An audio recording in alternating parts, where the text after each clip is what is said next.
கண்மணி அன்போடு காதலன் நான் எழுதும் கடிதமே. பாட்டாவே படிச்சிட்டியா? அப்ப நானும் முதல்ல கண்மணி சொன்னேன்ல, இங்க பொன்மணி போட்டுக்க. பொன்மணி, உன் வீட்டுல சௌக்கியமா? நான் இங்க சௌக்கியம். பொன்மணி, உன் வீட்டில் சௌக்கியமா? நான் இங்கு சௌக்கியமே. உன்னை நினைச்சு பார்க்கும்போது கவிதை மனசுல அருவி மாதிரி கொட்டுது. ஆனா அதை எழுதணும்னு உட்காந்தா அந்த எழுத்து தான் வார்த்தை. உன்னை எண்ணி பார்க்கையில் கவிதை கொட்டுது, அதான் அதை எழுத நினைக்கையில் வார்த்தை முட்டுது. அதேதான் பிரமாதம். கவிதை கவிதை படி. கண்மணி அன்போடு காதலன் நான் எழுதும் கடிதமே. பொன்மணி, உன் வீட்டில் சௌக்கியமா? நான் இங்கு சௌக்கியமே. உன்னை எண்ணி பார்க்கையில் கவிதை கொட்டுது, அதை எழுத நினைக்கையில் வார்த்தை முட்டுது. கண்மணி அன்போடு காதலன் நான் எழுதும் கடிதமே. பொன்மணி, உன் வீட்டில் சௌக்கியமா? நான் இங்கு சௌக்கியமே.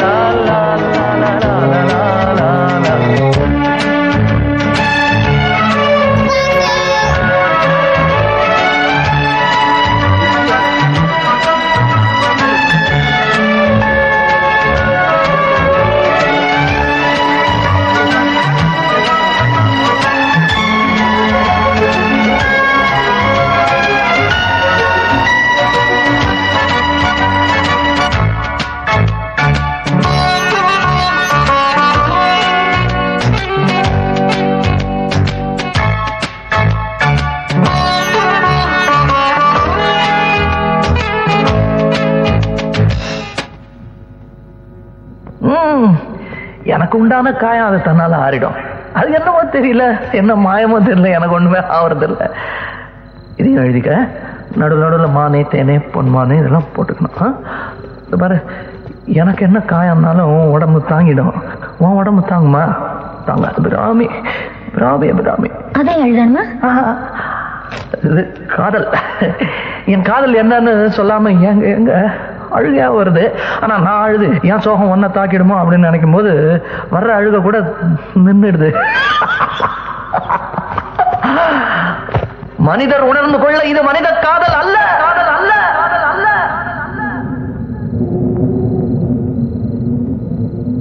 அதையும் தாண்டி புனிதமானது, புனிதமானது, புனிதமானது, புனிதமானது.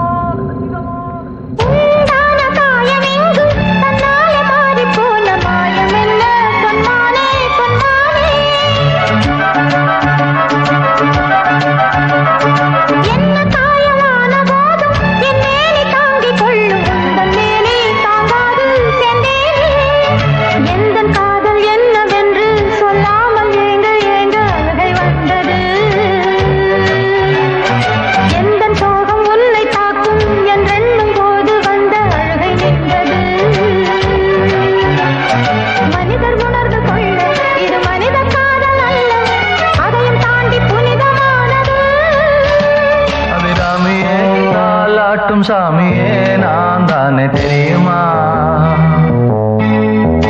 சிவகாமியே சிவனில் நீயும் பாதியே, அதுவும் உனக்கு புரியுமா?